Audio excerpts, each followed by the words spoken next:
지난주에는 그 성경이 성령으로 감동되어 있다는 사실을 우리가 확인했어요. 그리고 성경 자체가 하나님의 호흡이 담겨 있기 때문에 그 호흡이 담겨 있는 책으로는 66권 정경 한 권의 작품으로 되어 있다는 그러한 사실도 확인했습니다.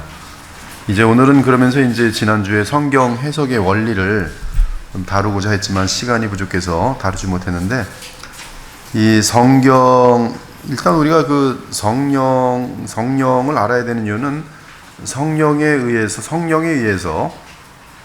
성경을 우리가 바르게 이해할 수 있다는 것을 알 수 있기 때문에 왜 성령이 우리에게 필요한지가 대단히 중요하고, 그렇다면 우리가 또 성령의 도우심과 성령의 인도하심을 받으려면 어떻게 해야 되는지를 이제 알 때 내 힘이 아닌 전능하신 하나님의 그러한 주의 영의 도우심을 받게 되면서 인간들이 이룰 수 없는 무엇보다 죄와의 싸움에서의 승리, 그리고 하나님의 뜻을 아는 것, 그리고 성경을 이해하고 또 이 성경의 즐거움을 누릴 수 있는 이러한 것들이 다 이 성령에 의한 것임을 알게 되면서 성령을 우리가 어떻게 충만하게 받는가에 대한 그러한 내용들로 우리가 이제 성경을 보게 된다는 것이죠.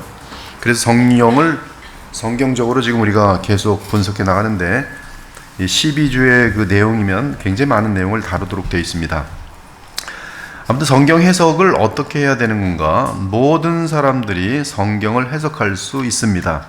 거듭난 사람이면은 주의 성령의 도우심이 함께하기 때문에 성경을 바르게 해석할 수 있어요.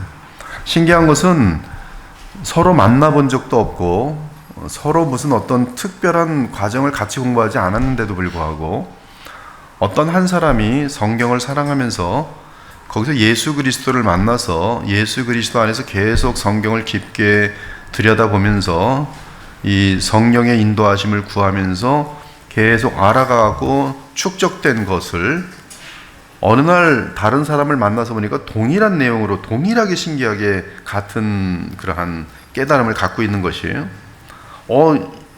하나님, 당신하고 나는 아는 사람들도 아닌데 어떻게 이렇게 똑같게 알 수 있을까? 그런 분명한 그런 것들이 있고요. 근데 이것이 시간의 과거로 올라가서 과거에 남겨놓은 글들을 보니까 나는 이 분에 대한 글을 읽어본 적이 없는데 내가 성경을 읽고 알고 정리한 것이 이분하고 똑같은 애라는 것을 또 느끼게 돼요. 그러니까 어떤 이 시대 가운데서도 깨어있고 주님을 더욱더 사랑하는 사람들이 점점 같은 의견을 갖게 되는 것이 증명이 될 뿐만 아니라 그 위로도 또 그러니까 역사를 거슬러 올라가서도 같은 깨달음을 갖게 되는 것을 발견하게 되는 것인데, 이것은 뭐냐 하면 각 사람에게 성경을 조명하여 알려주시는 분이 성령이라는 사실을 분명하게 증거하는 그러한 사건들인 것입니다. 그래서 우리는 여러분들이 거듭난 사람이라면 성령을 의지하는 가운데 성경을 해석할 수 있어요. 그렇지만 이 말은 성경 전문가나 신학자 또는 특별한 은사를 받은 자들의 도움을 거절함을 의미하진 않습니다. 거꾸로 저 사람이 신학자이기 때문에 성경 전문가이기 때문에 무조건 그 사람을 의지하는 것도 아닌 거예요. 그러니까 여러분에게 성령의 조명하심과 인도하심이 있으면 어떠한 신학자라 하여도 공부를 많이 했다라고 하여도 그 사람이 성령의 인도하심을 따라 성경을 보지 않았을 때는 여러분은 성령의 인도하심을 따라서 알게 된 확실한 내용들이 있지만 그들은 없음으로 말미암아 학위가 여러 개가 있는 그러한 신학 박사를 할지라도 오히려 이들은 교만과 인본주의나 여러 가지 세상의 이방인들의 어떤 문화 속에서 그 영향을 받음으로 말미암아 그릇된 데에 가 있는 어둠이 담겨 있는 그러한 내용을 가지고 있을 가능성은 대단히 많습니다. 이건 실제 사건들이고요. 뭐 자유주의자랄지 뭐 끝도 없는. 그러나 여러분들은 비록 뭐 이들처럼 많은 학문적인 그러한 것을 갖고 있지 않아도 예수님을 사랑하고 하나님께 순종하려는 마음을 순수하게 갖고 정직하고 진실한 마음으로 주님을 대할 때 놀랍게도 여러분이 가지고 있는 그 지식이 이 사람들을 분별해냅니다. 아, 저 사람은 가짜구나. 저 목사는 가짜네. 이게 보이는 거예요. 왜? 여러분이 똑똑한 게 아니라 여러분 안에 있는 성령께서 여러분의 마음의 양심과 지각을 붙들어 주시면서 알게 되는 것이죠. 반면에 그러한 사람이 또 동일하게 더 하나님을 바르게 알아가면서 깊은 사람을 보면 또 그것도 보여요. 저분은 나보다 더 여러 가지 면에서 정말 하나님께 깊은 말씀에 대한 실력이 있구나를 인정할 수밖에 없는 것이. 아무튼 그럼에도 하여튼 참된 신자는 이 누구든지 그리스도를 믿고 의지함으로 성령을 따라 성경을 바르게 해석할 수 있습니다. 여기 보면 제일 중요한 얘기를 했어요. 예수 그리스도를 믿고 의지할수록 성령의 조명하심은 더욱더 분명해지고 더욱더 성경의 깊이는 점점 깊어집니다. 그리고 성경을 바르게 해석할 수 있어요. 이에 거듭난 자들은 각자 성경을 읽을 수 있는 권한과 복음을 누릴 수 있는 권한이 있습니다. 그리스도의 영이신 성령의 조명하심으로 성경을 이해할 수 있도록 기도하시면 그 기도가 응답됩니다. 일방적으로 세뇌당하지 마시고 사람들이 많이 모여 있으니까 가서 배우자 이렇게 하지도 마시고 정말 스스로가 날마다 성경을 읽으시면서 저는 깜짝 놀랐어요. 어떤 정말 한국에서 유명하다는 어떤 학자가 보니까 성경을 못 찾아요. 구약을 찾으면 이게 어딨지? 성경을 어마어마하게 안 읽는 거예요. 신학책은 어마어마하게 읽으면서도 성경은 안 읽는 거예요. 이런 사람들에게는 굉장히 그 문제가 많은 거죠. 굉장히 문제가 많은 것이죠. 우린 그리스도의 영이신 성령의 조명하심으로 성경을 이해할 수 있도록 성경을 펼 때마다 반드시 기도하고 읽는 습관을 가셔야 돼요. 아침에 성경을 묵상하게 되면 그냥 탁 피지 마시고 하나님의 거룩하신 말씀을 대하옵니다. 예수님 주의 영으로 저를 인도하셔서 말씀을 바르게 이해할 수 있도록 도와주시고 이 성경을 통해서 우리 주 예수 그리스도 하나님을 만나뵐 수 있도록 도와달라고 하면서 그러고 나서 간절히 기도하고 바르게 인도함을 받을 생각을 하면서 성경을 읽어 나가시면 주님 살아계셔서 여러분을 인도하세요. 살아계시거든요. 그리고 이 성경을 볼 때 성경 해석을 가장 안전한 성경 해석은 이거는 절대 성경이거든요. 그러니까 절대 성경을 해석하는 것은 가장 안전해요. 즉 성경이 성경을 어떻게 보는가 그것을 우리가 배우면은 성경을 가장 안전하게 보게 돼요. 신약은 구약을 성령께서 하나님께서 어떻게 해석하시는지를 알려주는 어마어마한 책이에요. 특히 구약 같은 경우는 히브리서에 대해서 깊게 알면은 히브리서는 신약과 구약을 이어주는 굉장히 긴밀한 내용들로 가득 차 있어요.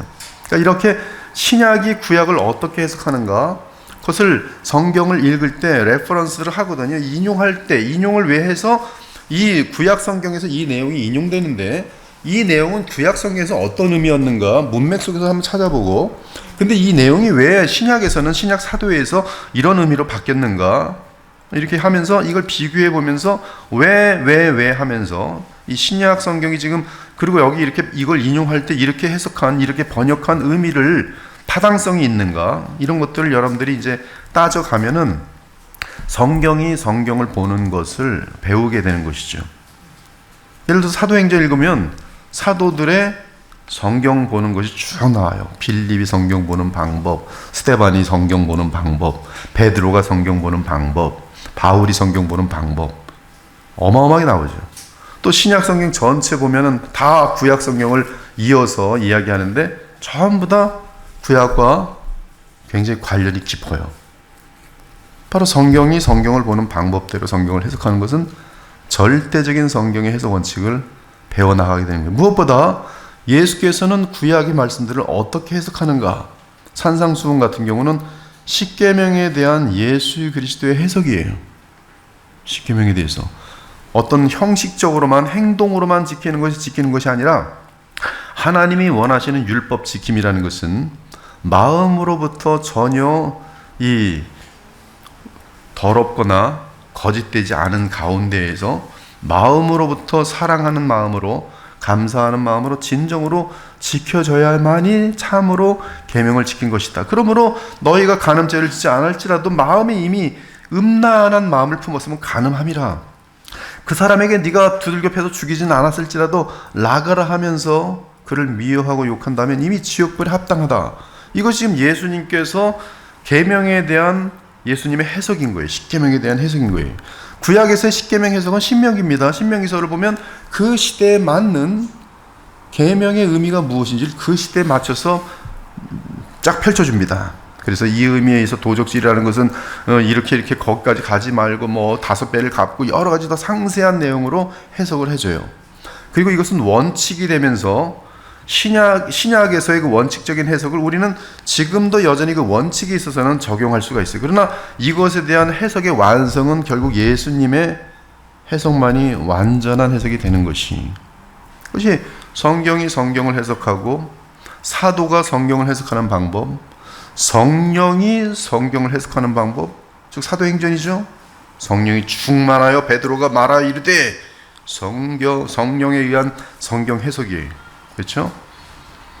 그렇게 할 때는 이제 성경에 대한 해석이 엉뚱한 데로 가지 않고 어둠의 세계에 이용당하지 않고 이단들 같은 쪽으로 빠지지 않고 우리는 보장된 성경 해석을 붙들게 되는 거예요.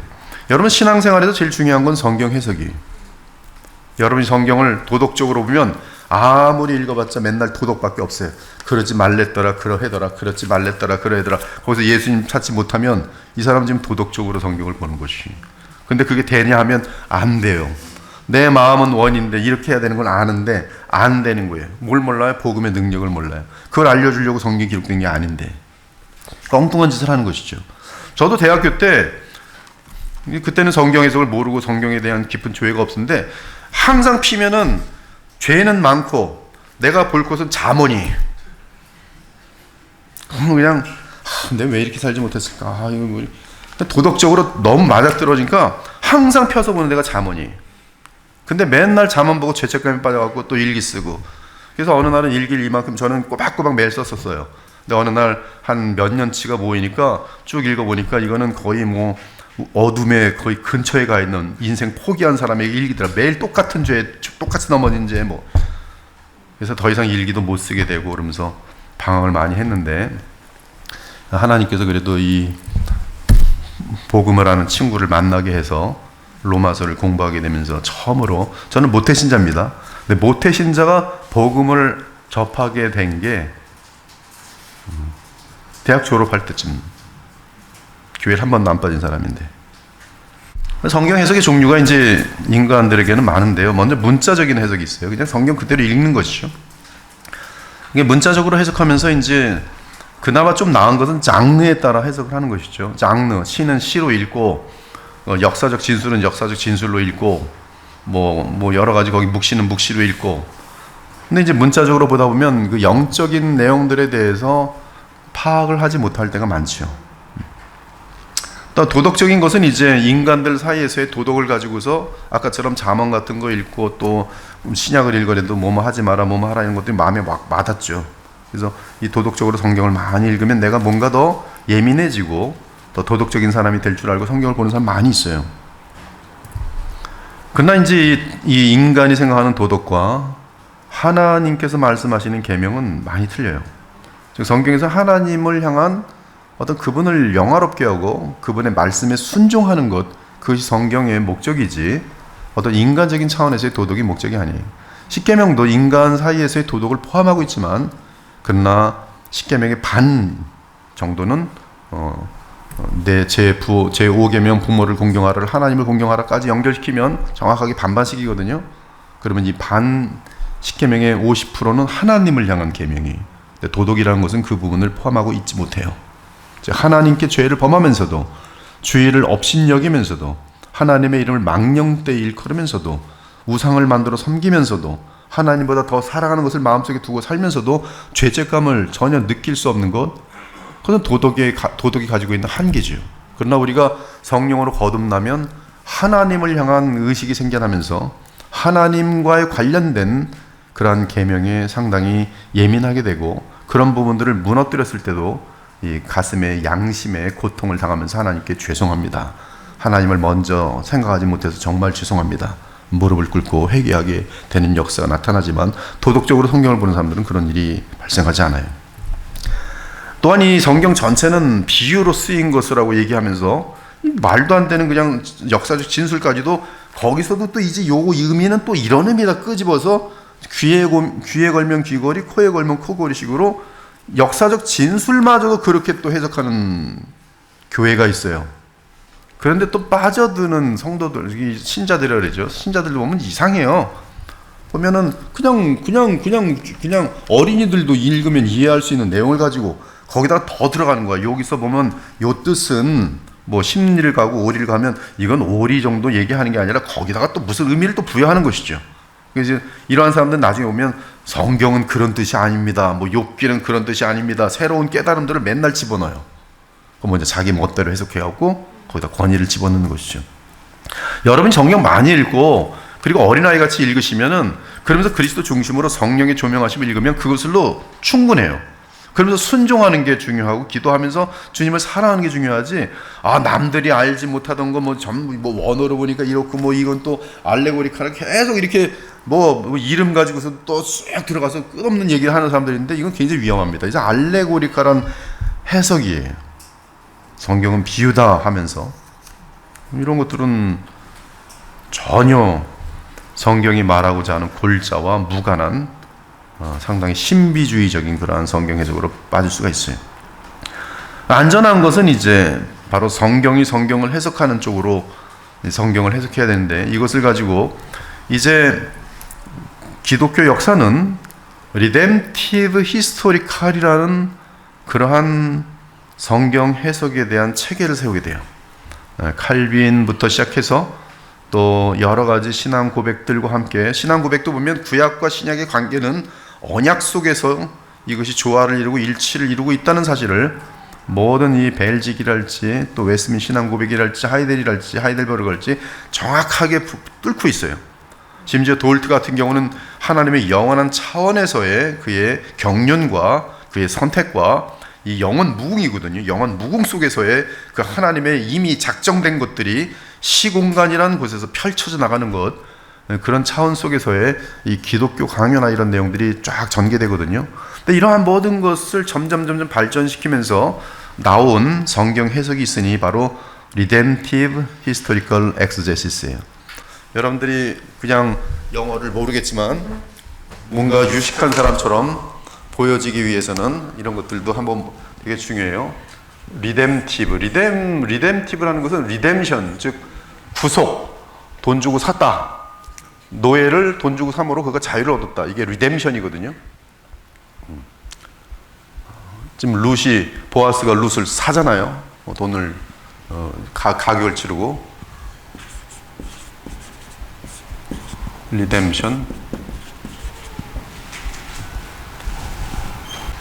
구속이에요. 그러니까 리뎀티브 구속적인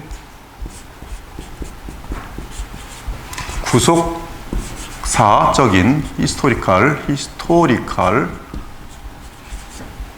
엑소제시스라는 것은 성경 해석이에요.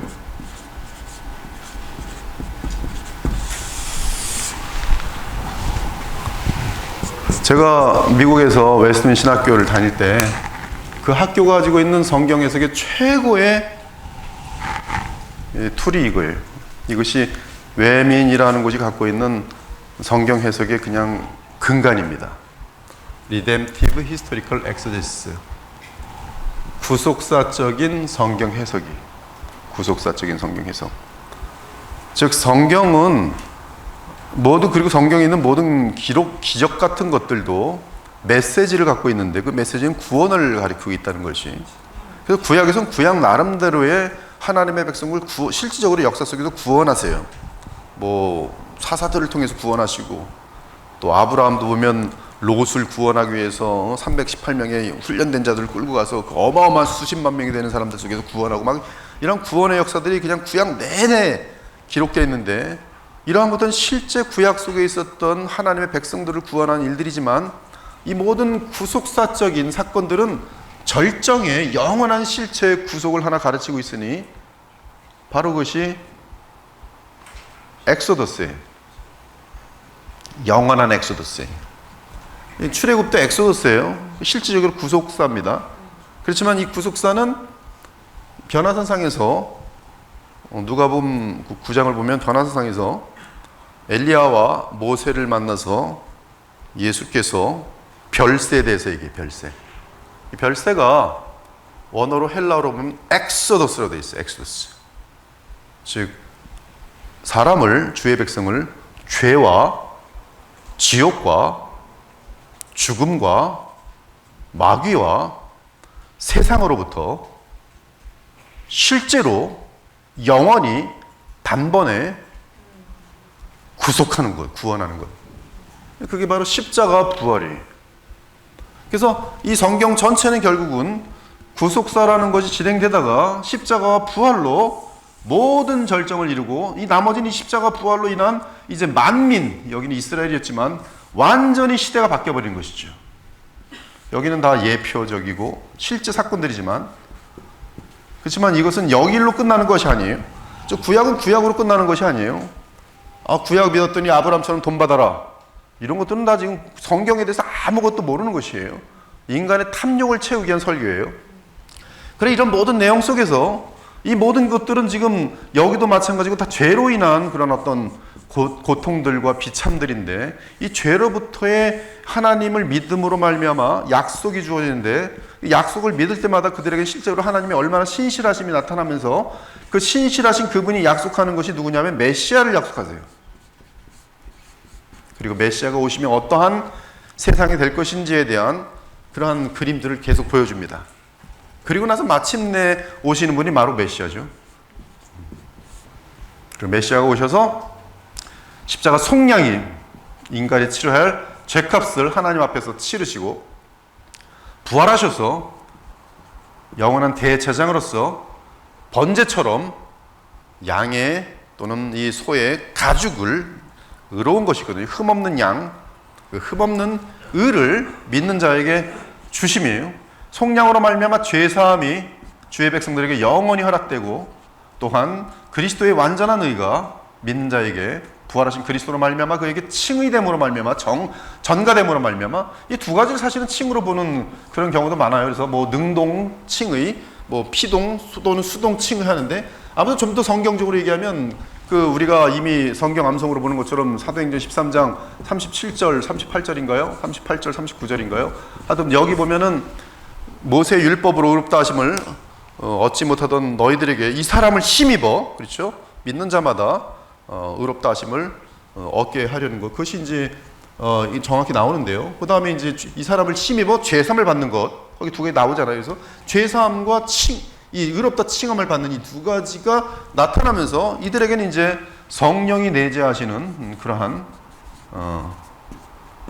성령의 내재와 함께 예수 그리스도, 부활 영광에 계신 예수께서 이 신자들의 마음속에 영원히 내재하시는 그러한 결과가 빚어지고, 이들은 이제 하나님의 나라가 보장받고, 그리고 하나님 나라의 그 어떤 유업을 받을 날을 바라보면서 예수님을 만날 날을 기다리면서 이 땅에 사는 동안에 의로운 삶과 그리고 예수 그리스도를 닮아가는 그런 거룩함을 이루어가는 그런 아주 원대한 숙제들을 우리 각 신자들이 갖게 되는 것이거든요.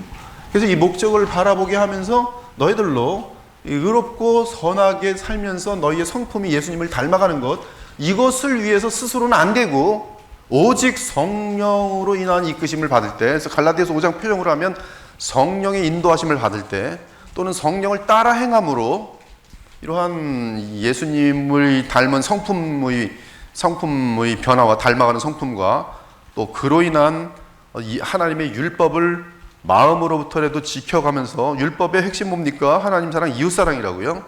결국 이웃 사랑의 열매까지로 이어지는 그러한 선행의, 그리고 세상을 향해서는 빛과 소금의 역할을 감당하게 되는 이런 총체적인 그림, 이렇게 이제 해석되어지도록 하는 것이 이 구속사적인 성경 해석이. 4년 내내 MDB 다닐 때 이거 배우는 거예요. 원어 공부하고, 그리고 어떻게 성경을 봐야 되는 건가. 근데 신학교마다 이렇게 가르치질 않아요. 이렇게 가르치는 신학교는 이것이 전부예요. 다른 건 없어요. 저도 이것이 맞다고 보고 말씀과 여러 가지 현상들에 의해서 설득돼서 여러분들에게 이걸 가르치는 거예요. 한 단계 더 나아서 저희 교회는 그리스도 중심의 성경 해석이라고 되어 있어요.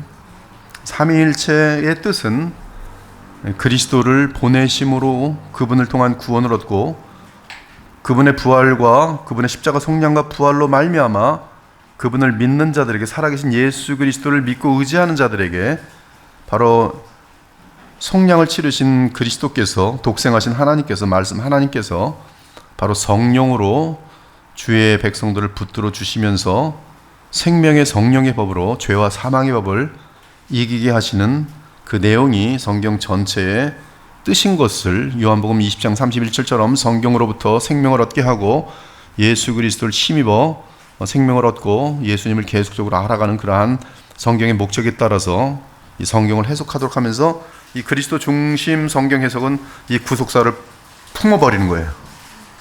그래서 지금 여러분들이 듣는 모든 설교는 지금 그리스도 중심의 성경 해석이에요.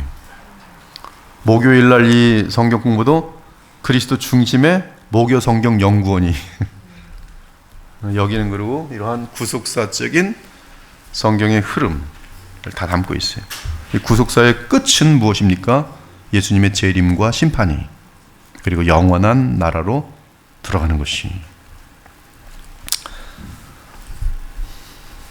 이러한 성경 해석들은 성경이 성경을 어떻게 해석하느냐를 중심적으로 붙들어 가면서 찾아낸 것이고, 이러한 틀 속에서 이제 게랄더스 워스라는 분은 바로 하나님의 나라는 예수님의 십자가 부활과 함께 이미 임하고 예수님의 재림과 함께 이제 아직 임하진 않았지만 올 것이다라는 이 누림과 기대, 기다림 속에서의 어떤 하나님의 나라를 현재적으로 누리면서도, 그러나 주의 세상은 하나님 알지 못하는 사람들은 점점 이제 어두워질 것인데, 그럼에도 불구하고 박해 속에서도 신기한 하나님 나라의 능력으로 이미 누리면서, 그 하나님 나라를 누리면서 맛보면 사랑을 알면서 더욱더 예수님을 만날 그날을 고대하게 되는 것, 그것이 여러분의 성경을 보는 틀 속에 지금 갇혀 있어요. Already, not yet. 그리고 모든 축은 예수 그리스도의 십자가, 그 부활하여 살아계신 우리의 왕, 대제사장, 영원한 마지막 선지자 예수 그리스도예요. 그분은 둘째 아담이며 마지막 아담으로서 여러분과 동일한 사람이, 이 예수님과 여러분을 연결시키는 것이 무엇이냐면 성령이, 여러분과 예수님을 연결시키는 것이 예수님께서 제정하신 성만찬인데, 인자의 살과 피를 먹고 마시는 것이 믿음의 행위로서 그 믿음에 대한 예수님의 보상은 여러분의 마음속에 성령으로 충만히 거하시는 것이, 누가? 예수님이. 무엇으로? 예수님의 영으로, 주의 영으로, 그리스도의 영으로, 다르게 말하면 성령으로 여러분 안에 내재하세요.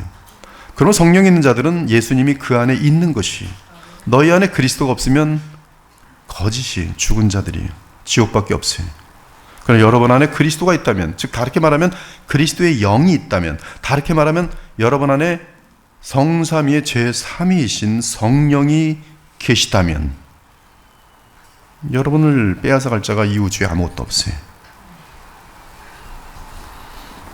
아무튼 이것이 성경 해석 틀인데요, 이 성경 해석 틀은 구속사적 전개를 따라서 구약과 신약의 연속성 및 불연속성에 따라, 구약은 그림자하고 모형입니다. 신약은 예수님의 오심과 그분의 사역으로 인하여 또 부활로 인하여 이 모든 하나님이 뜻하신 것의 실체. 그래서 연속성이 있고요, 불연속성이 있어요. 앞으로도 마찬가지입니다. 예수님의 재림과 함께 우리는 지금 다 아는 게 아니에요. 이 고린도서 13장에 보면 예수님의 재림과 함께, 그때는 지금은 희미하게 보이는 것들은 그때는 너무나 환하게 보일 것을 분명히 알려주고 있어요. 지금과 이제 여러분이 영원히 살게 될 새하늘과 새 땅에는 연속성이 있고 불연속성이 있어요. 지금 여기서 사는 내가 새하늘과 새 땅에 사는 그 스데반함과 같은 사람이, 근데 몸은 틀릴 것이고요. 몸도 연속성이 있고 불연속성이 있어요. 지금 이 몸이 그 새하늘과 새 땅으로 건너갑니다. 그러나 패하지 않는 몸이고 썩지 않는 몸이고 강한 몸이고 영광스러운 몸이고 신령한 몸이 죄를 지을 수 없는 몸이고 지금은 죄와의 싸움이 많아요. 죄를 안 지으려고 애를 써도 어느새 미움이 생기고 교만이 들어오고 그 인간이 나는 잘났고 너는 못났고 이것이 인간이. 하여튼 이러한 구약과 신약의 연속성 및 불연속성에 따라 그리고 성경 전체의 목적에 따라 그 시대에 해당하는 뜻을 찾고 그 성경 전체에서 모든 주의 백성을 위한 복음적인 뜻을 찾는 것, 이것이 이제 성경의 바른 해석이고 성령의 조명하심을 따르는 그러한 내용들인 것이죠. 감사한 것은 성령의 조명하심을 따라 깊은 자리에 이른 자들이 이 책으로나 글로 남겨놓는다는 사실이, 그러니까 럭키한 사람, 즉 하나님의 은혜가 넘치는 사람은 진리를 찾고자 하다 보면 결국 이들이 남겨놓은 책을 만나요. 신기합니다. 관심이 없는 사람은 여기까지 근처도 못 오는데 하나님을 알고자 하고 바른 복음이 무엇인지 진리가 무엇인지를 끊임없이 성령의 어떤 도우심이랄지 아니면 누군가가 여러분을 위한 그 기도의 응답으로서 하나님께서 여러분이 복을 내리실 때 그들은 이상하게 계속적으로 갈급함이 주님을 더 알고 싶고 바르게 알고 싶은 마음이 끝도 없이 생깁니다. 근데 그런 자는 두들기고 찾고 막 계속 분별하고 비교하면서 달려가게 됐는데 하나님께서는 신실하셔서 계속 연결시키죠. 여러분 알죠? 내가 여기까지 와 있다는 것은 오직 하나님의 은혜예요. 하나님의 은혜. 이 많은 지금 70, 80억이 되는 그 정말 지옥으로 향하는 엄청나게 많은 사람들 가운데에서 여러분들은 이 대한민국의 인천이라는 곳에서도 지금 인천은 300만 지금 가까이 넘거나 뭐 근처인데 300만 가운데서도 또 연수구라는 곳에서도 또 옥년동이라는 곳에서 옥년동도 보면 얼마나 큰데요.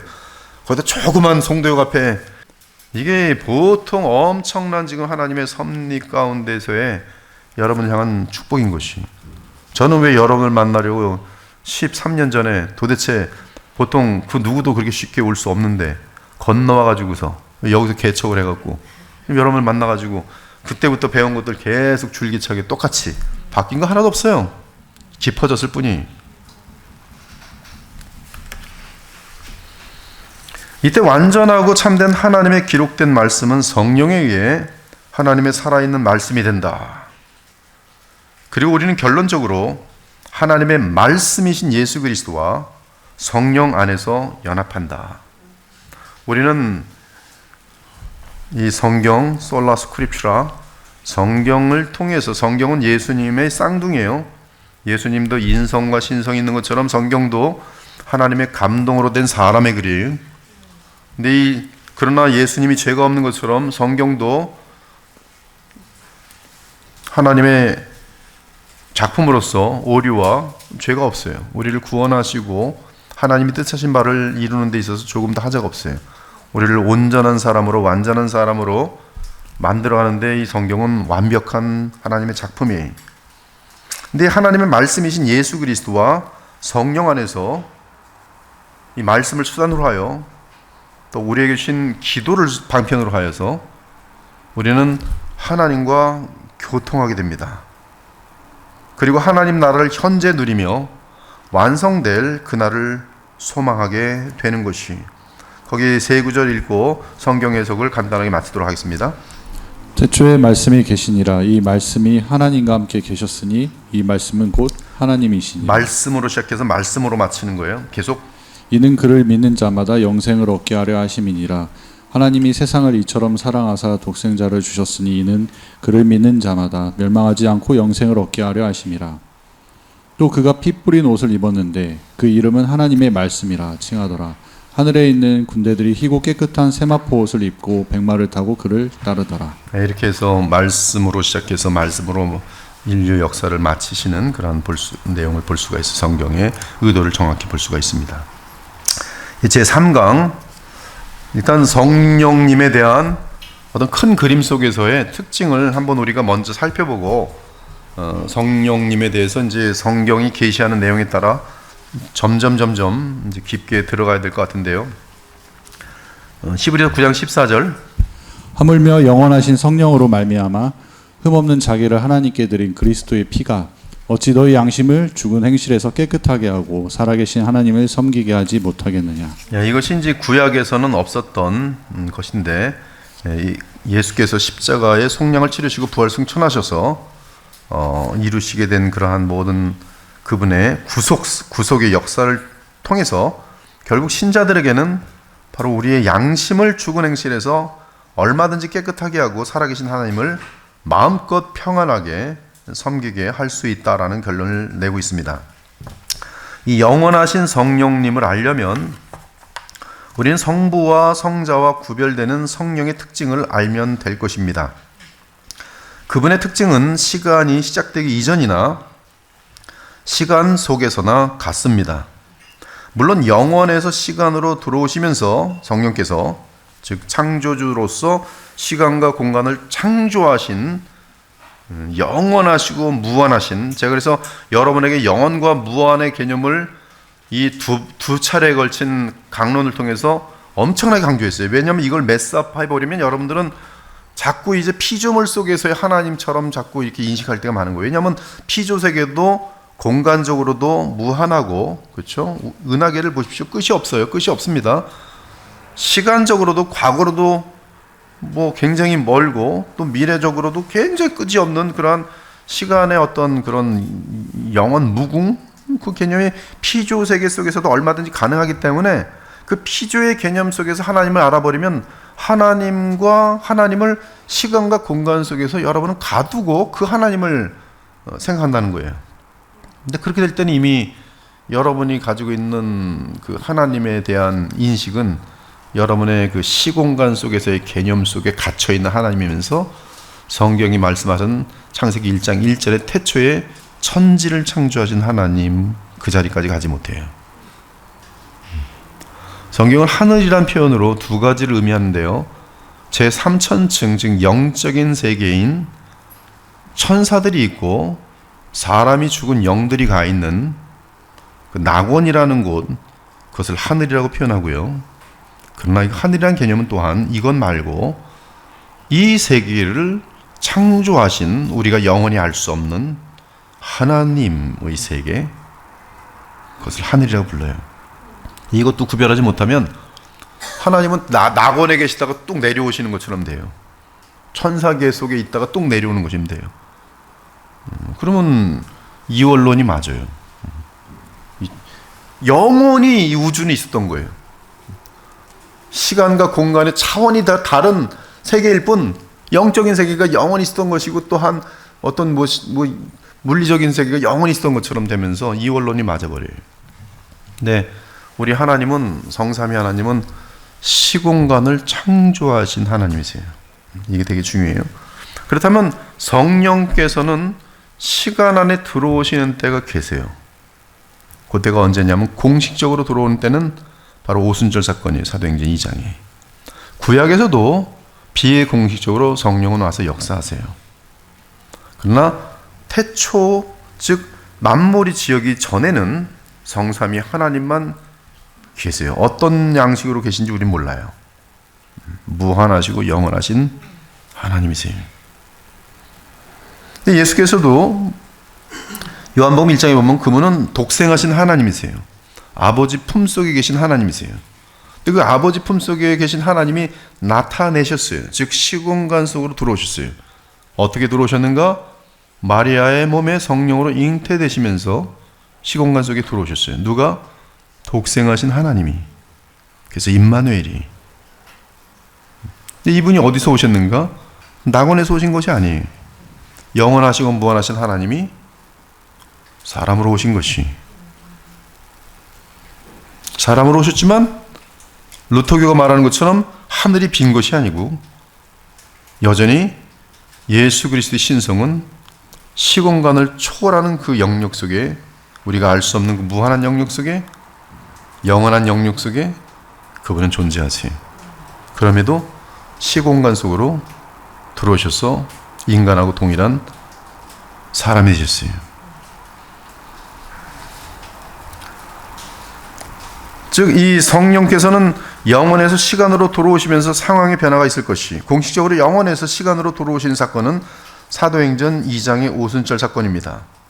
이는 예수님의 성육신에 근거하여 하나님이신 성령께서 예수 그리스도를 머리로 하는 신자의 내면에 내재하심이 가능하게 되었다는 뜻이, 사도행전 2장 사건은 이제로부터 이제 신자들의 마음 안에 하나님의 영이 내재하셔서 영원히 내재하세요. 떠나지 않으십니다. 영원히.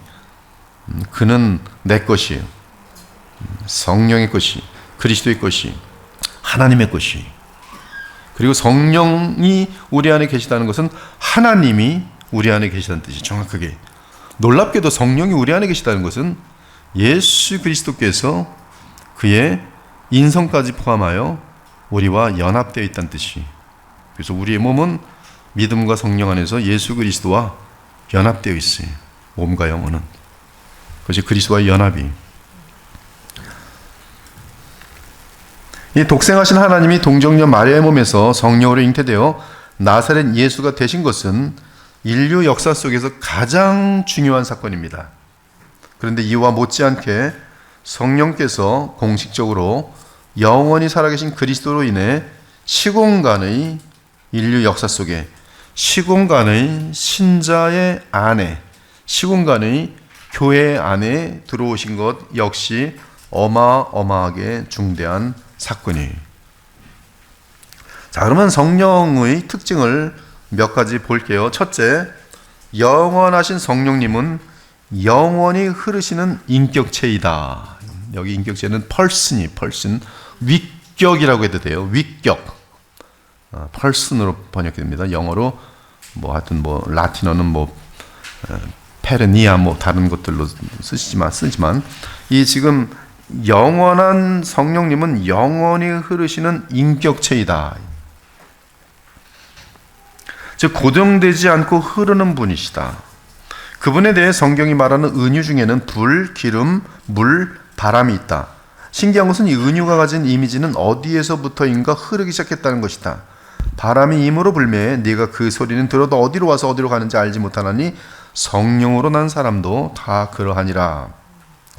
분명히 바람의 시작은 있겠지만 바람은 계속 흐른다는 특징이 있다. 물 역시 시작은 있지만 물은 계속 흐르는 특징이 있다. 불도 영원한 불로서 시작이 있겠지만 계속 타는 특징이 있다. 기름도 마찬가지다. 기름을 붓는 시작이 있지만 영원한 기름은 영원히 흐른다. 지금 이 내용들은 지금 다 성령에 대한 은유예요. 기름, 불, 물, 그렇죠. 바람. 성령님은 영원한 분이시기에 영원히 흐르신다. 그러나 공식적으로 시간 속으로 들어오실 때는 반드시 시작이 있을 수밖에 없다. 따라서 사도행전 2장은 하나님의 백성의 심령 속에 성령께서 임재하시며 이제 영원토록 주의 백성 안에 흐르게 되셨다. 하지만 삼위 하나님 안에서 성령은 영원히 흐르신다. 시작도 없고 끝도 없어요. 알 수 없어요. 영원하신, 시작도 없고 끝도 없인 영원하신 삼위 안에서 성령은 영원히 흐르십니다. 이에 성령님은 영원한 교제와 교통의 영이신 것이, 이 교통이란 것은 인격적인 사귐이라는 것이죠. 인격적인 사귐이라는 것도 한번 어떤 사건이 있는 그런 개념이 아닙니다. 부부 생활 계속적인 교통이에요. 한 번 만나서 사귀고 끝나는 게 아니에요. 계속 부부 생활하면서 사는. 우리는 예수님의 신부로서 예수님과 이제 영원히 살게 될 것이 새하늘과 새 땅에서, 그때 한 번의 교통이 아니죠. 영원한 교통이. 누구 안에서? 성령 안에서. 영원한 성령께서는 영원한 성부와 영원한 성자 사이에서 영원히 흐르신다. 이를 신학적으로 성령은 아버지와 아들로부터 영원히 나오신다라고 표현합니다. 필리오케라고 되어 있어요. 아버지와 아들로부터 영원히 나오신다. 이 사실은 예수님의 진술에서 알 수 있다. 진리 그 자체이신 예수께서 말씀하셨어요. 시공간 속에서의 이 성령에 대한 언급은 영원한 삼위 하나님 안에서의 이 실체가 반영되는 그러한 내용들인데요. 예수께서 진리 그 자체이신 예수께서 이렇게 말씀하십니다. 요한복음 15장 26절. 내가 아버지께로부터 너희에게 보낼 보혜사 곧 아버지께로부터 나오시는 진리의 성령이 오실 때에 그가 나를 증언하실 것이요. 여기 보면 보혜사를 보내는 분이 내가 누굽니까? 예수님이. 그렇죠? 예수님이 보혜사를 보내세요. 발출하세요. 프로시드 하세요. 근데 반면에 또 아버지께로부터 어떻게 돼 있어요? 나오시는, 즉 아버지께서 보내시는, 아버지로부터 나오시는 성령. 그럼 성령은 누가 보내십니까?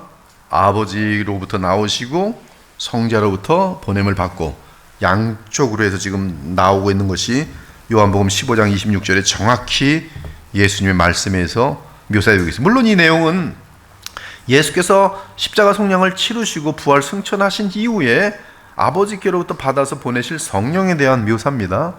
그러나 이것은 지금 구속사가 완성되면서 나타날 현상이지만 그 현상은 영혼 속에 있는 내용에 대한 이 땅에서의 어떠한 구현이 되면서 그것을 반영하여서 하나님의 세계는 아버지와 아들로부터 성령이 끊임없이 나오는 그러한, 그리고 성령은 끊임없이 흐르는 그러한 그림인 것을 우리는 쉽게 알 수가 있어요.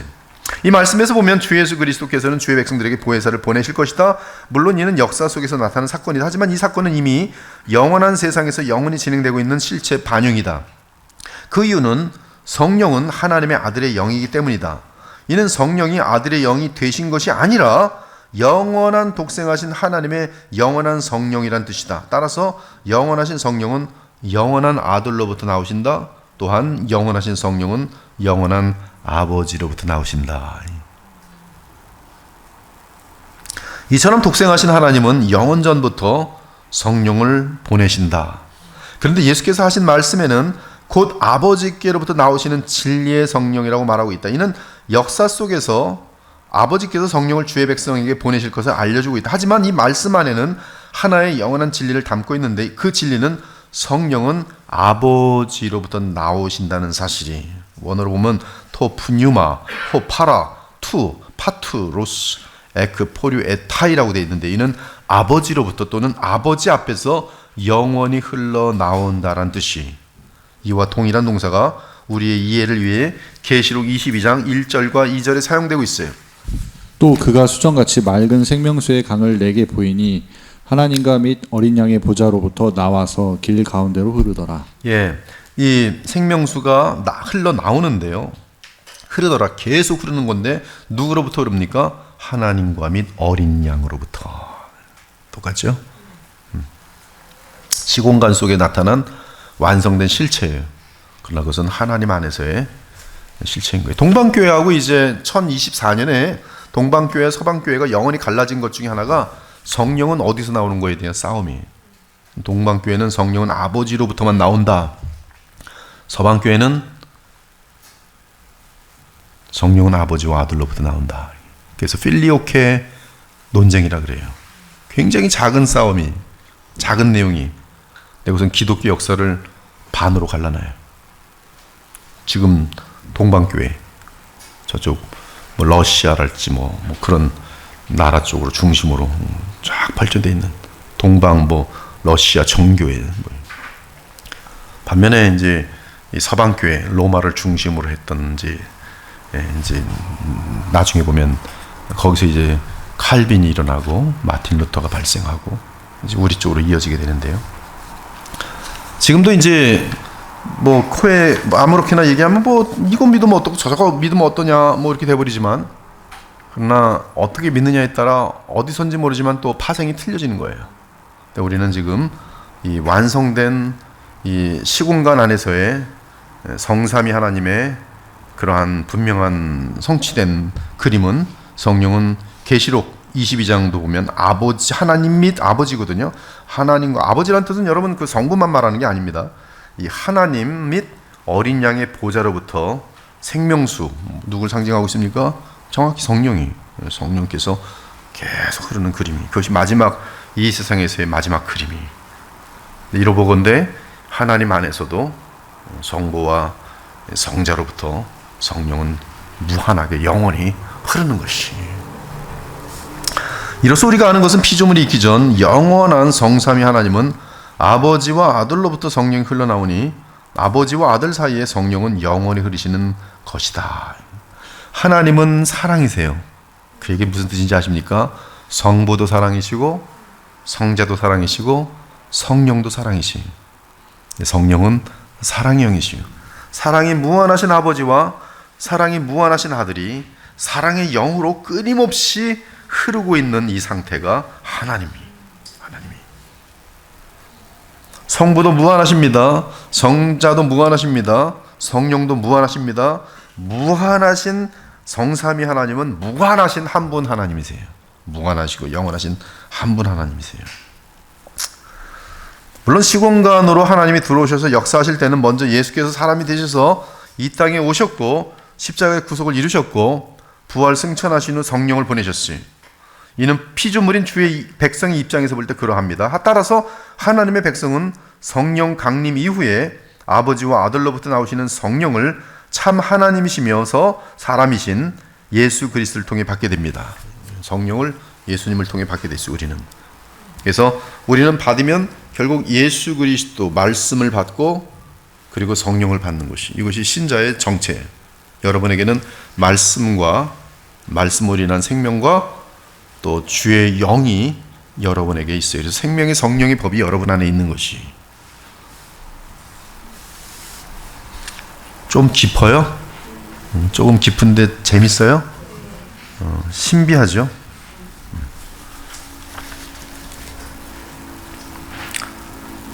그러므로 예수께서 십자가 성령을 이루시고 부활 승천하여 영광의 그리스도가 되신 후에는 성령은 그리스도의 영이시다. 성령은 그리스도의 영이세요. 예수께서 십자가 성령을 치르시고 하나님께서 그를 일으켜 세우셔서 부활 승천하시게 하신 다음에 그는 아버지로부터 성령을 받아 자기 백성들에게 쏟아 부으시는데 바로 그분은 그러므로 그리스도의 영이세요. 성령은 그리스도로부터 나오시는 영이세요. 그리스도는 시공간 속에 주의 백성을 위한 영원한 왕과 영원한 대지상과 영원한 마지막 선자로서, 이때 영원이라는 것은 이 시공간 속에서의 영혼의 개념이에요. 즉 메시아는 시공간 속에서의 왕, 대제사장, 선자입니다. 히브리서 1장을 보면 영원한 선자예요. 마지막 선자예요. 이때 영원이라는 것은 forever예요. forever. 즉 시공간 속에서의 영원한 개념이에요. 시작이 있어요. 그러나 forever예요. 그러나 하나님의 영원이라는 개념은 시작도 끝도 없는 개념이에요. 그리고 시공간 속의 개념이 아니에요. 그리스도는 시공간 속에서 주의 백성을 위한 영원한 왕과 영원한 대지상과 영원한 마지막 선자로서 성령으로 신자들의 영과 연합하신다. 여러분이 이제 지금 제가 지금 알려드린 내용들이 알 듯 말 듯 할 거예요. 아는 것 같기도 하고 성령께서 여러분 안에 계시기 때문에 무슨 말인지 알겠어. 근데 말해보시고 그러면 이거 어떻게 말해야 되지? 좀 애매할 거예요. 일단 어떻게 해야 돼요? 또 읽어보시라고. 또 집에 가서 또 읽어보고 이게 무슨 뜻인지 또 읽어보고 소화될 때까지 또 읽어보는 거예요. 그러므로 우리는 하나님의 아들 예수 그리스도를 믿고 성령을 통해 그리스도 및 하나님과 교통하는 것이. 하나님이 오른손으로 예수를 높이심에 그가 약속하신 성령을 아버지께 받아서 너희가 보고 듣는 이것을 부어주셨느니라. 네, 여기 보면 좀 재미난 게 있는데요. 신학을 이해하는 데 있어서 가장 중요한 이제 신학적 용어가 뭐냐면 위격적 연합이에요.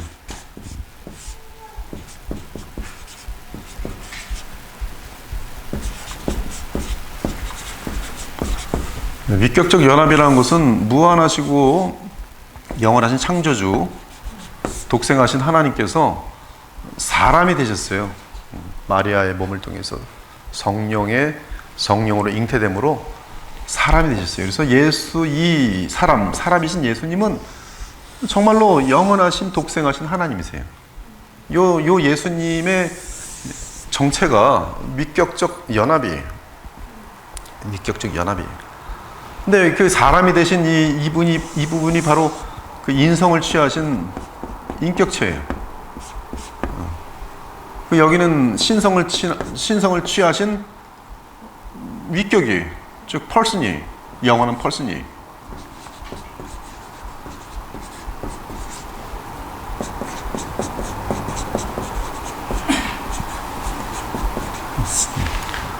근데 바로 이 인성과 이 인성이 지금 여기는 성부 하나님 계시고 성령 하나님이 계신단 말이에요. 이렇게만 보면 이제 이건 영원하신 성삼위 하나님이세요. 근데 영원하신 성삼위 하나님 중에 지금 말씀 하나님 또는 독생하신 하나님이 인카네이션 성육신 하셨어요. 성육신. 그 성육신 하신 예수께서는 이제 결국 의를 이루시다가 십자가에서 속량하시고 흠없는 어린 양으로서, 그리고 하나님께서는 그를 이렇게 세우셔서 그가 하나님의 아들임을 증거해 주셨어요.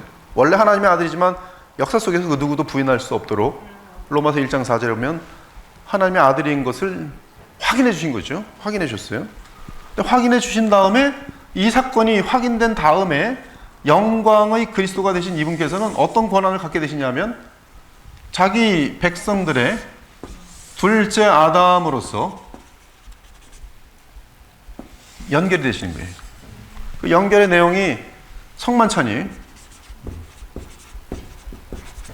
구약으로 치면 6월절이, 6월절 사건, 이 모형이 실체로 나타나는데, 이 성만찬이라는 것은 그 예수님의 몸과 피를, 예수님의 살과 피를 먹고 마시는 거예요. 그분과의 연합이에요. 누구랑? 우리랑.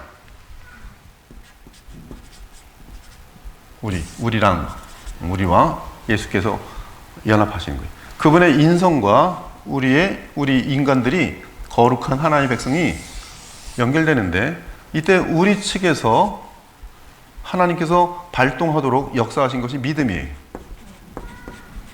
처음의 믿음은 일방적으로 하나님께서 성령을 통해서 주시는, 거듭나게 하심으로 주신 믿음이지만, 이제 거듭난 다음에는 우리의 지정의가 동원되면서 여러분이 믿을 때 요한복음 15장처럼 네가 내 안에 거할 때야 예수께서는 인격적인 관계이기 때문에 우리 안에 거하실 수 있어요. 근데 예수께서 우리 안에 거하시는 이 방법이 성령이세요. 그러면 우리는 지금 이미 성령이 내 안에 내재하 계시고, 흐르시는 성령께서는 예수 그리스도로 말미암아 충만하게 우리를 사로잡으세요. 갈라디아서 5장처럼 술 취하는 것처럼 성령께서 우리를 주관하여 가시는 힘이 강력해지는 거예요. 이때 우리에게는 성령으로 말미암아 어떻게 연결되냐면 이렇게 연결돼요. 즉 성삼위 하나님의 성령이 바로 이분이기 때문에 하나님과 연결돼요. 하나님과 연결돼요. 놀랍게도 여기랑 인성 쪽으로 연결되면서 위격적 연합 때문에 또한 하나님과 연결돼요. 이 예수님의 그 위격적 연합, 그리고 성삼위 하나님의 단일성, 그러면서 단일성 속에서의 하나님의 속성 속에서 그의 권능과 모든 본질 같은 것들의 하나됨 속에서의 단일성 속에서의 새 위격, 새 인격체로 존재하시는 성부, 성자, 성령 하나님의 그 하나됨, 이 내용 속에서 우린 지금 우리가, 여러분들이 지금 여기에 지금 이때 예수께서는 요한복음 7장에 의하면 바로 나를 믿을 때 그들이 받을 성령을 가리켜 말씀하시다. 그 배에서 생수의 강이 흐르도록 돼 있어요. 여러분들은 이 계속적으로 이 영광에 이르신 예수 그리스도를 믿음으로 말미암아 예수님과 연합되면서, 그 연합은 자동적으로, 위격적 연합은 얼마나 완벽한 그런 연합인지 우리 알 수가 없어요. 너무나 무한한 연합인데 그 연합 속에서 하나님과 연결되도록 돼 있고, 놀랍게도 근데 우리에게는 또한 우리 영과 하나님의 영이 내 안에서 연결돼 있어요.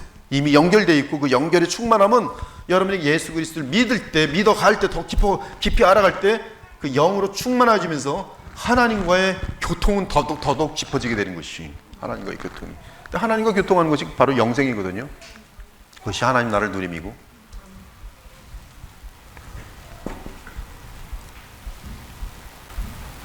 이러한 내용들을 여러분들이 잘 알아갈 때, 이 기독교라는 것은 싸구려가 아니에요. 보통 어마어마하게 깊은 것이 아니고, 또 들어갈수록 또 모르는 게 점점 더 많아지고,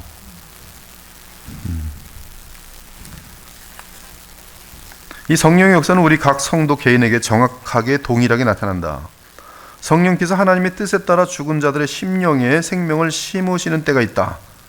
거듭남이죠. 그것을 예수께서는 거듭남이라고 하셨다. 우리는 거듭남과 함께 하나님 나라의 백성이 된다. 그리고 새언약 시대에는, 여기 제가 새언약 시대라고 따로 분명히 얘기했어요. 이 거듭남이라는 사건은 구약에서도 그 내면의 할례, 마음의 할례, 로마서 2장에 보면 그 거듭남과 버금가는 동일한 표현을 하는데, 마음의 할례한 자들이 참 유대인이요, 이 구약의 백성들도 이 아브라함과 이삭과 야곱은 하나님 나라에 들어가 있다고 돼 있어요. 지금 그 누가복음 이 예수님 말씀에 의하면 이 구약의 백성들도 회개하고 죄와의 싸움이 진행되고 그들에게는 이 거듭난 생명이 존재하게 되는데요. 하여튼 그런 내용들에 대해서 이제 우리가 계속 앞으로 이 성령과 더불어서 굉장히 심도 깊게 다룰 것이에요. 근데 이제 새 언약 시대는 이 구약과 함께 지금 우리는 연속성이 있고 불연속성이 있는데요. 새 언약 시대는 이 실체를 이제 실체적으로 되면서 이 모든 것들이, 아까 그림 이런 것들이 이게 실체란 말이에요. 실제. 여러분들이 믿던 말던 이거는 실제예요. 실제. 하나님 말씀이 여러분에게 알려주시는 어마어마한 계시예요. 이 새 언약 시대에는 그때부터 성령님은 그 성도 안에 거하신다. 하지만 성령님은 흐르시는 분위기에 우리는 끊임없이 아버지와 그리스도로부터 성령을 받아야 한다. 이는 멀리 사는 어떤 농부가 맑은 무한한 샘으로부터 수도관을 통해 물을 받은 것 같으며, 이 땅의 사람들이 태양 광선으로부터 늘 빛과 열을 받은 것 같다. 이를 성령 충만이라고 한다. 그래서 성령 충만은 예수 그리스도를 더욱더 믿고 의지하면서 성경을 통해서, 기도를 통해서 예수님과의 인격적인 교통이 깊어갈수록 성령 충만은 여러분에게 깊도록 되어 있고요.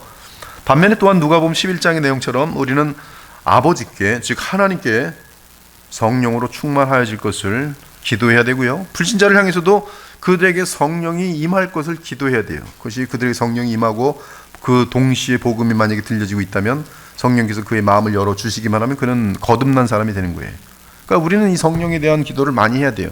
성령께 기도하는 것이 아니라 예수 그리스도와 하나님께 기도하시면 되는 것이. 새언약 시대에 성령께서 어떤 불신자의 마음에 임하실 때 성령은 그에게 그리스도의 생명을 심겨주시고 그 생명과 함께 그 사람 안에 거하신다. 이를 성령 세례라고 한다.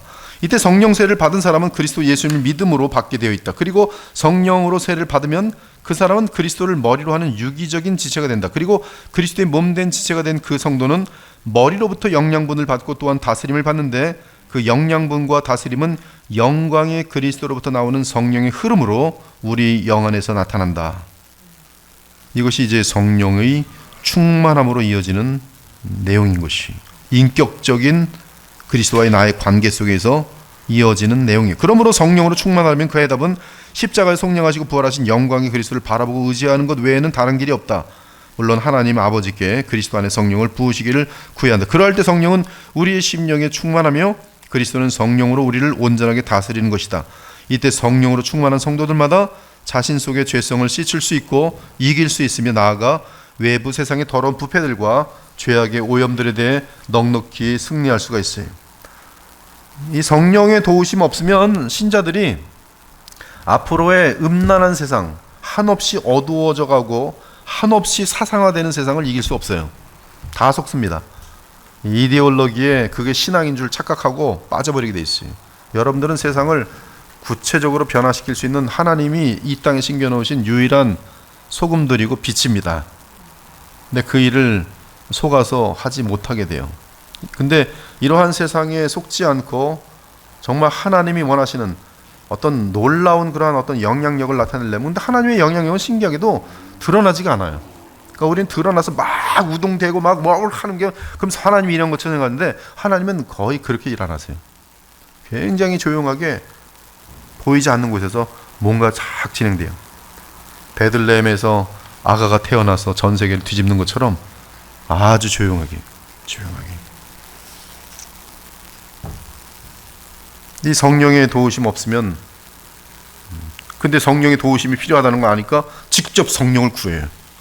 이건 지금 예수 그리스도의 속량과 부활과 복음의 내용들을 하나 적용하지 않고 성령 이다가 성령 받는 게 아니라 악령 들어요. 그럼 교만해져 갖고 다 말아먹는 거예요. 다 말아먹는 거예요. 성령처럼 오해되는 게 없어요. 어마어마하게 오해돼 있어요. 어마어마하게 오해돼 있어요. 사도행전 2장 사건이 반복적인 사건이 될 수 있는 것처럼 생각하고 그걸 재현시키려고 하는 목사들도 엄청나게 많아요. 1980년대, 90년대 이 오순절들의 이 성장들과 발전들을 보면 이제 뭐 엄청나게 그 남아프리카 이런 데서 막 성령의 역사들이 일어난다면서 막 하지만 슬픈 것은 그렇게 해서 막 양쪽으로는 커지는데 항상 부패와 더러움은 해결되잖아요. 성적인 죄악들이 줄어들잖아요. 지금 이 시대의 교회들이 양쪽으로 커졌지만 사회에 참된 빛과 소금의 역할을 감당하는가? 로마 시대 때는 0.7%도 안 되는 크리스찬들이 전 세계를 조용히 변화시켰어요. 그것이 복음의 능력이. 어디서 그들은 영향력을 나타냅니까? 끝까지 죄와 타협하지 않는 거예요. 끝까지 정직한 거예요. 끝까지 진실한 거예요. 끝까지 돈을 위해 살지 않는 거예요. 끝까지 우정을 소중히 여기고 끝까지 사랑을 소중히 여기고 끝까지 거룩함을 가장 인생의 고귀한 덕으로 삼고 살아가는 것이, 그런 사람들이 100명 중에 한 명 있어도요, 그 100명의 공동체가 함부로 채 못 져요. 얘 때문에. 뭐가 되겠어요? 미운 털이 되겠죠. 근데 미운 털이 하나가 근데 걔 때문에 못하는 거예요. 왜? 자기 양심들이 알거든. 얘가 옳다는 걸. 미울 뿐이지 옳은 건 알아요. 왜? 인간에겐 하나님의 형상이 부패되어 있지만 남아있거든. 그것이 크리스찬들이, 교회가 이 시대에 해야 될 몫이. 근데 이것을 못한다? 교회는 하나님께서 뜻하신 바를 아무것도 이루지 못하는 거예요. 그냥 교인이 되어서 교회를 다니면서 혹시 세상 사람들은 그냥 자기 노력으로 잘 먹고 잘 사는 것을, 나는 신앙이라는 것으로 더 잘 살고 잘 먹고 사는 것. 근데 잘 먹고 잘 산다는 것이 행복이냐 하면 그렇지 않거든요. 근데 사람은 속는 거예요. 내가 배불리 먹고 잘 먹고 건강하고 그러면 뭐 엄청나게 행복한 줄로 착각하지만 그렇지 않아요. 절대 그렇지 않습니다. 속지 마십시오. 사람은 고난 속에서도 함께 한 마음을 하는 우정을 볼 때, 이 정말 전쟁 속에서 군인들이 나누는 물 마지막 한 통 남았는데 먹는 척하면서 돌려 먹고 있을 때 알떡알떡 했는데 봄이 하나도 안 마셔서 서로 사랑하면서, 너 내가 죽더라, 난 목말라 죽더라도 네가 살아라. 그때 그들 눈물 출출 흘리면서 같이 물 마시는 표정을 하면서, 그럴 때 이들이 갖고 있는 그 사랑과 우정과 의리와 그 세계 속에 오는 그들 마음속의 확신과 기쁨이란 것은, 그런 것이 정말 인간이란 존재 속에 가장 큰 이 보람과 아름다움이 되는 것이지, 무슨 배불리 먹고 똥이나 많이 싸는 것이 행복한 줄 착각하면 그 돼지지 그게 어떻게 인간입니까? 사람다움, 예수님을 닮아감, 그거보다 더 멋있고 아름다운 것이 없는 거예요. 둘째, 영원한 성령님은 하나님의 뜻에 따라 질서와 화평을 이루시는 인격체이다. 성삼위 하나님은 완전한 질서와 화평 가운데 계신다. 이는 하나님 아버지의 뜻에 따라 영원하신 성령께서 영원한 질서와 영원한 화평을 이루시기 때문이다. 이러한 성령님의 영원한 역할은 시간과 공간이 생긴 이후에도 나타난다. 하나님이 세상을 지으실 때 아무것도 없는 상태에서 지으셨다. 그때 그 과정은 무질서에서 질서의 세상을 지으신다. 태초에 하나님이 천지를 창조하시니라. 땅이 혼돈하고 공허하며 흑암이 깊음 위에 있고 하나님의 영은 수면 위에 운행하시니라. 여기서 운행하시니라는 원어는 라프인데 덮으신다는 뜻으로서 어미 독수리가 또는 암탉이 새끼를 품고 마음과 신경을 써서 어떤 일을 처리한다는 뜻입니다. 즉 하나님의 영이신 성령께서는 혼돈과 공허와 흑암 가운데 하나님의 뜻에 따라 그분이 하신 말씀대로 질서와 화평을 이루시는 것이, 따라서 창조가 완성된 후 죄가 들어오기 이전 상태는 완전한 질서의 상태였어요. 하지만 사람의 죄로 인하여 질서는 무너졌고, 이에 성령께서는 피조의 영역에서 다시 질서를 회복시키는 일을 하십니다. 그리고 이 일을 하기 위해 성령께서는 죄 문제를 해결하신 그리스도의 십자가의 구속을 근거로, 성령의 활동 무대는 예수님의 십자가가 근거예요. 아버지의 뜻에 따라 아들 그리스도를 통해 역사하는 것이, 한 번도 단 한 번도 성삼위 하나님은 뗄 수가 없어요. 제가 말하고 생각하고 저라는 존재가 지금 여기 앉아 있잖아요. 지금 저는 여기 있지만 계속 말이 나가고 있습니다. 계속 생각은 흐르고 있습니다. 계속 여러분에겐 제 생각과 말이 여러분 마음속에 도착하고 있어요. 그렇죠? 그런 것처럼 하나님께서는 지금 이 무엇인가 역사할 때 절대로 그분의 영과, 즉 그분의 생각이라고 할 수 있는 영과 또 그분의 말씀, 그리스도와 또 그분 자신, 하나님 아버지 또는 하나님 뗄 수가 없는 것이. 그러므로 우리가 알 수 있는 것은 하나님과 사람의 관계에 있어서나 모든 피조물의 관계에 있어서 화평이 이루어지려면 하나님의 뜻에 따라 죄 문제를 해결한 십자가의 성령을 바탕으로 하는 그리스도를 통한 성령의 역사가 있어야 한다는 사실이다. 교회가 화평하고 이 화평이 충만한 곳은 천국입니다. 싸움이 없고 평강이 막 흘러 넘치는 곳, 아이들이 뛰노는 곳, 그것이 바로 천국인데, 이 교회가 화평이 충만하기 위해서는 그리스도의 복음이 계속 선포되는 수밖에 없어요. 그것이 성경의 원리. 성경에는 그리스도를 계속 선포하고 그리스도에게 마음이 모아질 때는 성령의 역사로 인한 하나됨이 계속 유지되게 돼 있어요. 성령으로 인한 그 하나됨이 유지되면 여러분 계속 미움이 생겼다가도 금방 죽고 터지지가 않는 거예요. 그러니까 계속 공동체가 큰 싸움 없이 쫙 가요. 여러분 교회에서 큰 싸움 한번 나면요, 자녀들은 신앙 다 떨어집니다. 절대로 교회에서 싸우지 마세요. 싸우고 싶으면 그 집사가 너무 미우면 우리 같이 밥 한 끼 먹읍시다. 단둘이 저기 먼 산에 가서 고함치면서 싸우고 돌아오라고. 아무도 모르게. 그러므로 바울은 성령의 은사 사역을 언급할 때 마땅히 질서가 있어야 함을 알려준다. 그 이유는 성령의 역사는 무질서에서 질서를 이룸으로 화평을 이끌어내기 때문이다. 예언하는 자들의 영은 예언하는 자들에게 제재를 받나니 하나님은 무질서의 하나님이 아니시오 오직 화평의 하나님이시니라. 그러므로 사람이 성령의 인도함을 받을 때, 즉 성령으로 충만할 때 그는 질서를 지키면서 화평하게 하는 일을 하게 된다. 특히 질서를 지킨다는 것은 하나님의 뜻과 권위 질서에 절대적으로 순종을 의미한다. 그럴 때 교회 공동체 내의 화평과 하나됨이 유지된다. 하지만 신자들의 이러한 주를 향한 순종은 그리스도의 영이신 성령의 인도하심을 따름이 없이는 가능하지 않을 것이다. 성령으로 아니하고는 누구든지 예수를 주시라 할 수 없느니라. 성령으로는 우리 모두가 예수님을 주로 모시게 돼 있어요. 즉 그분의 주라는 것은 왕이란 뜻입니다. 그분이 시키는 모든 것들을 순종하도록 돼 있어요. 너희는 그리스도의 몸이요 지체의 각 부분이라. 만약 지체가 머리에게 따르자면 바보입니다. 이건 불구예요. 온몸이 머리로 말미암아 성령을 통해 마디와 힘줄로 공급함을 받고 연합하여 하나님이 자라게 하심으로 자라느니라. 이처럼 신자들은 그리스도를 머리로 하여 질서와 화평이 이루어집니다. 즉 성령께서는 신자를 그리스도와 연합시킴으로 질서와 화평을 이루십니다. 얼마나 감사합니까? 우리 예배 때마다 뭐예요? 우리 교회는 뭐라 그래요? 우리 주 예수 그리스도의 교회라고 얘기하잖아요. 주 대신. 그거 매번 반복하는 외침이지만 우리 주님께서 기뻐하세요. 그리고 보호해 주시잖아요. 셋째, 영원한 성령님은 하나님의 생명의 호흡이다. 우리가 부활체를 입고 영원히 살게 될 때는 우리의 호흡 역시 영원할 것이다. 와, 이게 참 제가 썼지만 참 멋있게 썼어요. 여러분이 이제 새하늘 같은 땅에서 새하늘 같은 땅에서 호흡을 하고 사는데 이 호흡이 끊어지지가 않는 거예요. 영원히. 심장이 꺼지가 않는 거예요. 죽지 않아요. 강한 심정으로 영원히 사는 심장으로 우리의 호흡 역시 영원할 것이다. 저는 우리 아내의 호흡이 어느 날 멈출 것을 알고 있어요. 제 호흡도 멈출 것을 알고 있어요. 근데 그 생각하면 많이 슬퍼요. 언젠가 이렇게 사랑하는 아내의 호흡도 멈추겠지. 내가 먼저 멈출지 아내가 먼저 멈출지. 근데 참 슬프겠다.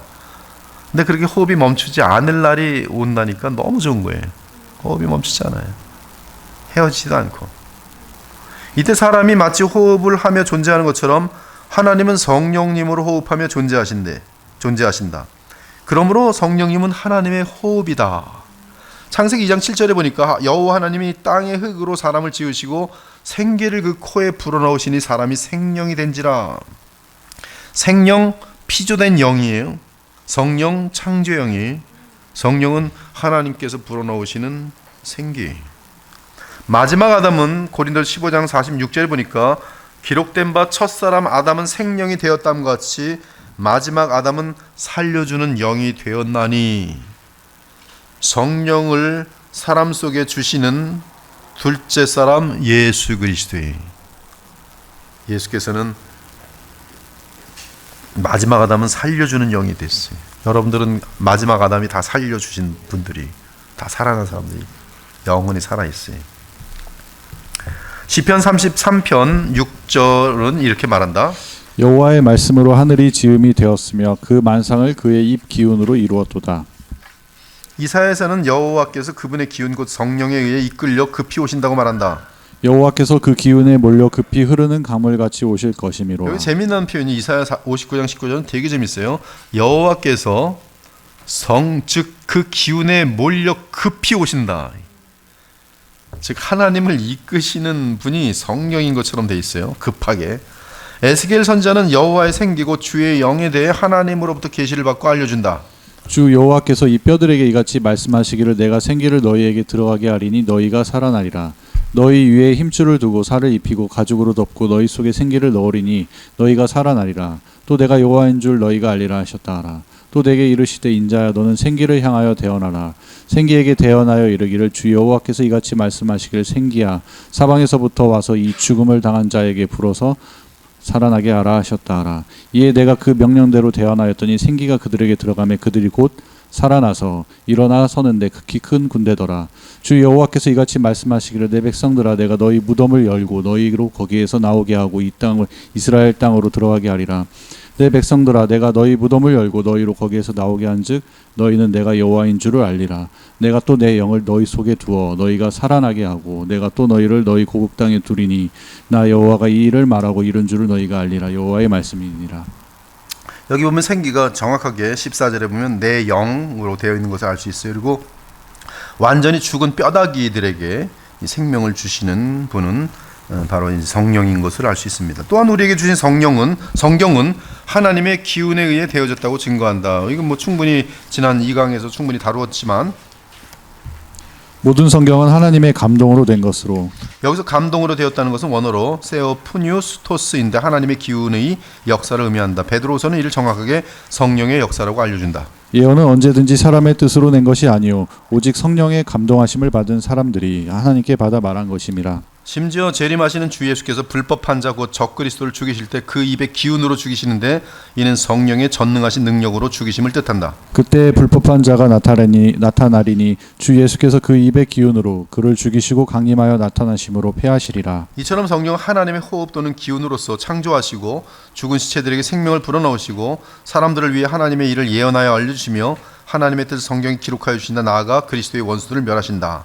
사람이 말을 할 때 말과 함께 기운 즉 호흡이 함께 하는 것을 아는가? 하나님도 말씀하실 때 하나님의 호흡이신 성령이 함께 하신다. 그러므로 하나님의 입에서 나오는 말씀과 예수님이죠. 또 성령의 강림이죠. 사람을 포함한 모든 피조물에게 생기를 주시고 영생을 주시고 구원을 주신다. 또한 성경의 저자이신 성령으로 충만할 때 우리는 성경을 바르게 이해할 수 있게 된다. 오직 성령께서 가르치신 것으로 하니 영적인 일은 영적인 것으로 분별하느니라. 그리고 우리는 하나님의 호흡이신 성령으로 충만한 가운데 마귀의 계략을 이겨내고 그리스도의 말씀으로 승리할 수 있다. 이에 하나님의 말씀에 하나님의 호흡이 함께하는 것을 후레이마, 이는 우리 영 속에서 생기로 역사하는 하나님의 말씀인 것이다. 이러한 후레이마는 우리의 믿음을 더욱 강하게 만들어주고 불신자들에게는 믿음을 생겨나게 한다. 후레이마. 그러므로 믿음은 들음에서 나며 들음은 그리스도의 말씀으로 말미암았느니라. 이게 그리스도의 말씀 후레이마로 돼 있어요. 그리고 또 이제 그 히브리서 1장 3절도 후레이마로 돼 있어요. 예수께서는 이 영광의 예수 그리스도는 능력의 후레이마로 만물을 붙드십니다. 이는 하나님의 영광의 광채시요 그 본체의 형상이시라. 그의 능력의 말씀으로 만물을 붙드시며 죄를 정결하게 하는 일을 하시고 높은 곳에 계신 지극히 크신 이 우편에 앉으셨느니라. 예, 예수께서는 항상 후레이마 즉 성령이 함께 하시는 말씀으로 역사하시는 것이, 그리스도 예수님 역시 하나님의 성령 또는 생기로 만물을 보존하시고 붙들고 계십니다. 그러므로 지금 죄가 들어온 세상에서 성령의 역사는 거룩하고 깨끗한 생기로 주의 백성뿐만 아니라 모든 피조물을 새롭게 한다. 우리 역시 성령의 역사가 우리 마음속에 나타나게 되면 거룩하고 맑은 생기로 인해 우리 영혼이 새롭게 되는 것이다. 그러나 주의 거룩한 생기가 우리 영혼에 흐르게 된 근원은 그리스도의 십자가 속량과 살아계신 말씀이신 영광의 그리스도라는 사실을 잊어서는 안 된다. 그러므로 바울은 마지막 아담은 살려주는 영이 되었나니라고 선언하였다. 넷째, 영원한 성령님은 하나님의 거룩한 능력이다. 우리 주이신 예수께서도 성령의 능력으로 행하셨다. 예수께서 성령의 능력으로 갈릴리에 돌아가시니 그 소문이 사방에 퍼졌더라.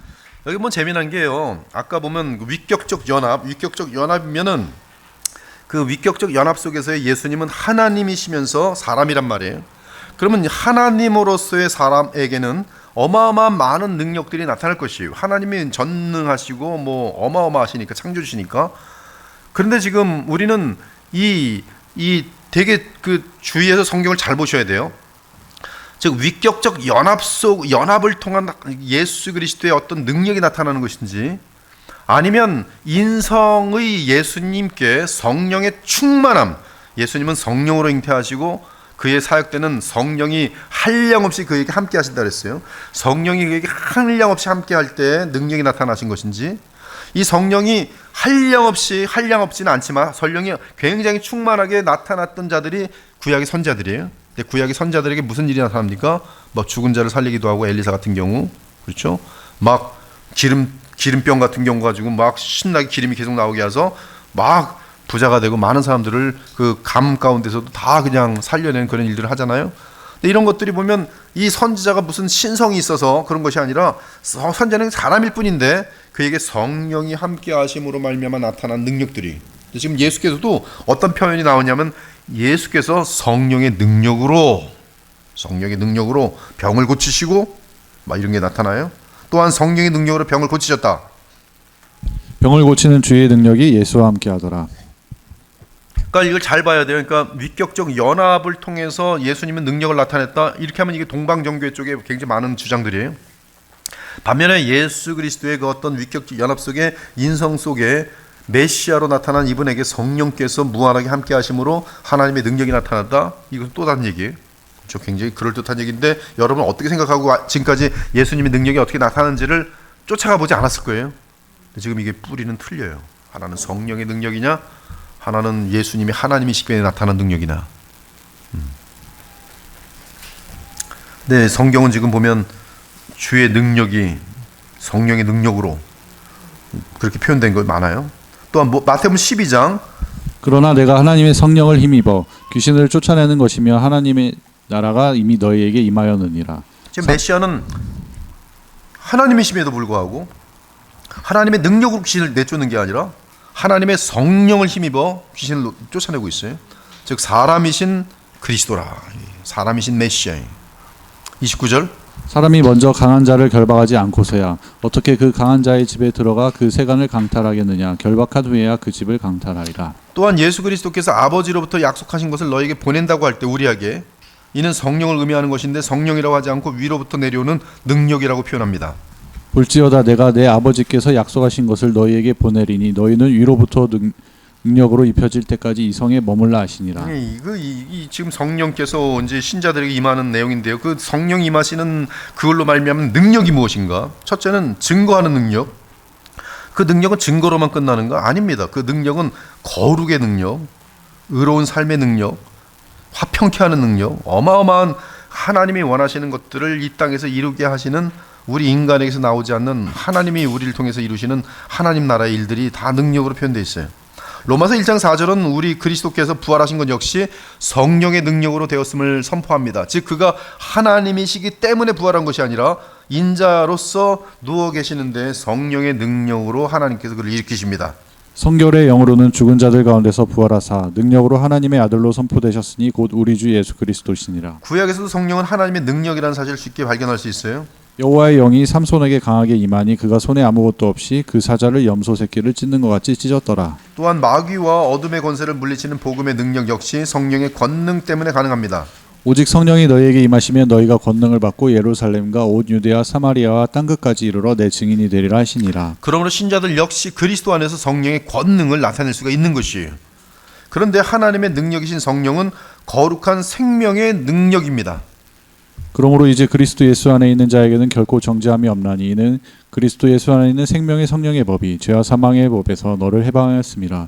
율법이 육신으로 말미암아 연약하여 할 수 없는 그것을 하나님은 하시나니 곧 죄로 말미암아 자기 아들을 죄 있는 육신의 모양으로 보내어 육신의 죄를 정하사 육신을 따르지 않고 그 영을 따라 행하는 우리에게 율법의 요구가 이루어지게 하려 하심이니라. 이것이 복음에 이루려고 하는 하나님의 말씀이고 또 우리에게는 이 방법밖에 없는데 이걸 모르니까 죄와 사망의 법을 인간의 힘으로 이겨보려고 수도승이 되기도 하고 별거 다 하지만 안 되는 거예요. 절대 안 됩니다. 실패해요. 오직 그리스도 예수 안에 있는 생명의 성령의 법만이 죄와 사망의 법을 이길 수 있어요. 이를 위해서 예수께서 사람의 몸으로 오셔서 십자가에서 속량하시고 우리를 위하여 부활 승천하셔서 주의 영을 보내신 것이, 그러면 우리는 더욱더 예수 그리스도를 믿고 의지함으로 이 로마서 7장 끝에는 우리 주 예수 그리스도를 말미암아 감사하리로다. 왜 감사해요? 예수 그리스도만을 참으로 믿고 의지할 때에, 영광의 그리스도를 믿고 의지할 때에 보니까 해방의 역사가 나타나는 것을 바울이 알게 된 것이, 이 해방의 역사를 알기 전에는 로마 7장에 끝없는 갈등이, 신자임에도 끝없는 갈등이, 이기지 못하고 계속 힘겨루기, 어둠과 함께 어둠과 이기고 싶은데 안 이겨지는 거예요. 근데 우리 주 예수 그리스도, 영광의 예수 그리스도로 말미암아 감사하게 돼요. 왜냐하면 그 안에서 단 한 번의 정죄함도 없을 뿐더러 그 안에서 승리가 보장되어 있기 때문에 그래요. 따라서 죄인이 죄를 이기는 능력은 결코 자신 안에 있지 않고 오직 성령 안에 있다. 그러므로 죄인이 의를 행하려면 회개하고 영광의 그리스도를 믿고 의지함으로 그리스도의 영이신 성령을 따라 행하여야 한다. 오늘 여기까지 하고 마치도록 하겠습니다. 기도하겠습니다. 하나님 감사합니다. 오늘 또 계속 하나님의 영이신 거룩하신 성령 하나님에 대하여 우리가 또 말씀을 의지하여 하나씩 배워가고 있습니다. 주님, 그리스도의 보혈교회 주의 복된 하나님의 백성들이 이 말씀을 잘 또 소화함으로 말미암아 우리 인간의 힘이 아닌 우리 주 예수 그리스도께서 베푸신 은혜의 그러한 은혜로 말미암아, 사랑으로 말미암아 우리의 복잡한 삶을 항상 참된 해방과 자유함과 승리 가운데 넉넉히 하나님의 나라를 누리며 살아가는 복된 주의 백성들 다 될 수 있도록 인도하여 주시옵소서. 돌아가는 발걸음에 주의 은혜가 한량없이 넘치길 부탁드리며 살아계신 우리 주 예수 그리스도의 이름으로 기도합니다. 아멘.